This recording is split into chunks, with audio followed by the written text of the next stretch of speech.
Welcome back. ایک بار پھر آپ کو خوش آمدید کہیں گے. بات ہو رہی ہے ملک شام کے حوالے سے اور بات ہو رہی ہے تحریر شام جو کہ اس وقت وہاں پر عبوری حکومت بنا رہے ہیں ان کے بارے میں. اور میں نے پہلے ہی کہا تھا بریک سے جانے سے پہلے کہ اس جو تحریک ہے اس کے اندر ایسی کون سی چیزیں ہیں جو کہ سیریا کے اندر یہ ہیں بھی، لیکن مصر، لیبیا، سوڈان، یمن اور ان جو کنٹریز کا نام لیا کہ یہ عرب اسپرنگ کا شکار ہوئے، لیکن اب وہاں کی جو لوگ ہیں ان کو فیسلٹیز اور حقوق نہیں ملتے نظر آ رہے ہیں. تو ذرا جان لیتے ہیں علی راز صاحب، اس تحریر شام کی اگر بات کی جائے، سوال بڑا سادہ ہے کہ کیا کامیاب ہوں گے یہ لوگ؟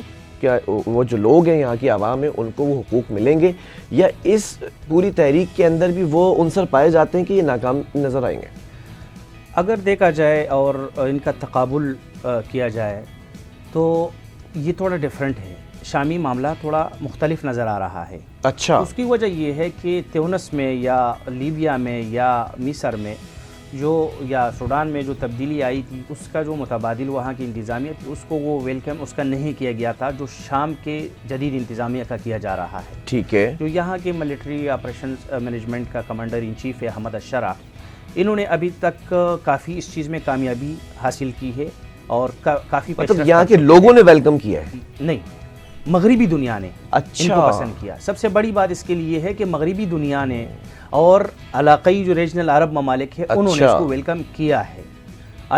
وہ اب یہ دیکھنا ہے کہ انہوں نے دل سے کیا یا نہیں کیا، لیکن عرب کنٹریز کا ابھی تک جیسے سعودی عرب کا ڈیلیگیشن آیا ہے، ٹھیک ہے، قطر کا ڈیلیگیشن آیا ہے، ٹھیک ہے، ترک وزیر خارجہ نے وزٹ کیا ہے دمشق کا، اردن کا جو وزیر خارجہ ہے ایمن صفدی، تو وہ بھی پیر کو وہاں پر آئے تھے دمشق میں اور ان کی ملاقات ہوئی. مطلب ان کے جو ڈپلومیٹک تعلقات ہیں وہ بننا شروع ہو گئے عبوری حکومت کے. اس میں تبدیلی جو خوشائن ان لوگوں کے لیے ہے وہ یہ ہے کہ امریکہ جولانی جو تھے یا احمد الشرع جو ابھی کمانڈر ان چیف ہے، ان کے سر پر $10 ملین کی جو ہے وہ قیمت رکھی گئی تھی، انعام رکھا گیا تھا. امریکہ نے اس کو ختم کرنے کا بھی اناؤنس کیا ہے. ٹھیک ہے. اور جمعے کو یہاں گزشتہ جمعے کو جو امریکی ڈیلیگیشن آیا تھا، معاون وزیر خارجہ جو اس کے مڈل ایسٹ کے لیے ہے امریکہ کا، باربرا لیف، تو انہوں نے باقاعدہ بڑی تعریف کی ہے اور کہا ہے کہ احمد الشرع نے ان کو کنونس کیا ہے. پرسوں برطانوی جریدے گارجین نے بھی لکھا ہے کہ شام کی جو نئی انتظامیہ ہے احمد الشرع کی قیادت میں، وہ اپنے پتے بڑی مہارت کے ساتھ کھیل رہے ہیں. بلکہ اسرائیل کے جو سابقہ پرائم منسٹر تھے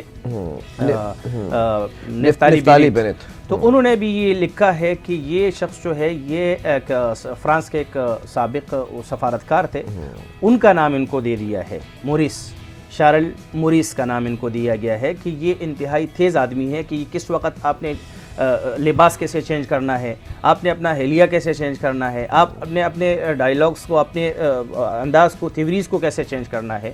کیونکہ اگر ہم اس کا بیک گراؤنڈ دیکھیں تو بیک گراؤنڈ اس کا بڑا مختلف تھا، ملیٹنسی کا تھا، لیکن ابھی اس کا لباس اور ساری چیزیں تو مغربی ممالک کو وہ کنونس کرنے میں کامیاب رہا ہے. ٹھیک ہے. اچھا، ایک سوال اور ہے علی راز صاحب، اسرائیل کی انوالومنٹ کی ہم نے بات کی نا، اسرائیل کے جو پرائم منسٹر کی اگر بات کی جائے سابق نفتالی بینٹ کی، یا پھر ڈیفنس منسٹر کی بات کی جائے کہ یہ جو اسرائیل کارڈز ہیں، انہوں نے یہ اسٹیٹمنٹ دیا کہ اسرائیل کی انوالومنٹ ہے بشار الاسد کا تختہ الٹانے میں.